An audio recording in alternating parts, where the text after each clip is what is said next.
Welcome back. I'm Sal Buscemi, CEO of Dandrew Media and co-founder and managing director here at Dandrew Partners in New York City. In this 5-minute fundamentals mini-series, we're going to uncover and demystify how to tell if you really have a qualified deal that you can confidently talk to and place with institutional capital providers such as real estate, private equity funds, family offices, and other joint venture partners. To the untrained eye, a smooth-talking commercial sell-side investment broker or seller can really sound persuasive, trying to make a proverbial turkey into an eagle. The risk is, if you merely hit the forward button without thinking first, you can run your reputation into the ground and be forever placed in the spam box of these institutional investors. They don't care about training you, nor do they care that you're hardworking. They simply want to work with those who can talk the same language as they do. In this 5-minute fundamentals video, you're going to learn how to tell if someone is pulling the wool over your eyes. It's called deal calculus, how to tell if you have a deal or no deal. And it's not as hard as it sounds, I promise you. So let's get started on this now and take a look at how this works. All right, welcome back. So let's get into it. Before we start analyzing deals and structuring deals, we have to understand what actually a deal is. And so I put together a simple formula that we call deal calculus. Now, I don't want you to worry about it too much about calculus being a bad word and bringing back bad memories from high school, but it will help you to determine whether or not you're actually working with a true opportunity that you can create into a deal, or you're working with a dud and probably somebody's going to strong-arm you. So let's get into it right now. The first part of this is that we have QS. QS stands for Qualified Sponsor. That's the grown-up professional term for people who are borrowers, operators, people who are buyers of commercial real estate. They're the brains behind this. And real estate is successful because you have smart, intelligent, experienced people behind you. So over here, we're going to start with Qualified Sponsor. That's what QS stands for.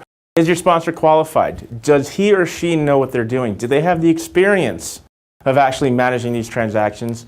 Or are they looking to be finding the greatest fool who's going to help them fund their first deal and they're going to fall flat on their face? There's a lot of moving parts in commercial real estate.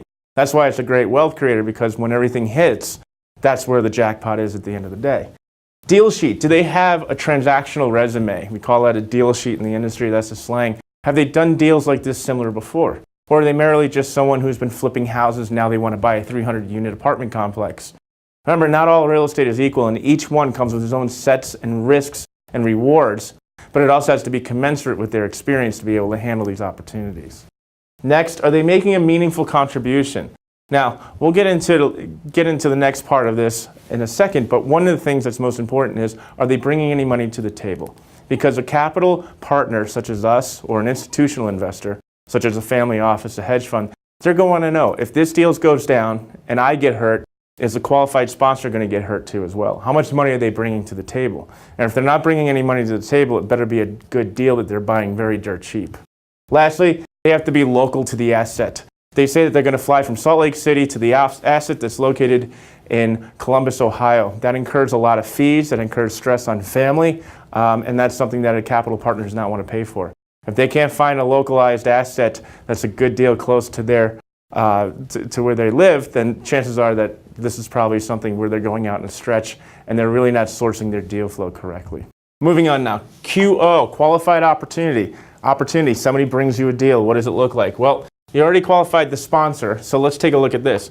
Are they buying at a good, strong basis? A great example of this would be if you have a single-family home, for example, that's worth $140,000, that you're buying for $100,000, that could be seen as a good deal. That has a strong basis. Better yet, that same $140,000 home that you're able to buy for $70,000 is even a stronger basis. So that's really rich, and that's a very good deal. Now, as long as those numbers are proven and you can show evidence that actually that this person's buying this asset at a steep discount, sometimes over here for QS, some capital partners would relax some of the tough standards that they want someone to bring as far as capital to the table, fresh capital.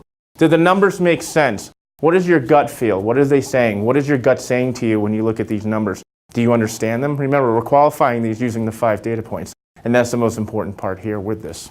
Lastly, is a desirable asset. If it's not desirable, who's going to buy it? Remember, there's 2 exit strategies in commercial real estate. You're dealing with either a sale or a refinance. So you have to make sure that the asset is actually desirable. And for that, we want to make sure that you stick with the 4 food groups: multifamily, warehouse, office, and retail. Those are the most bankable ones. Raw land is very difficult. There's a lot of risks with that.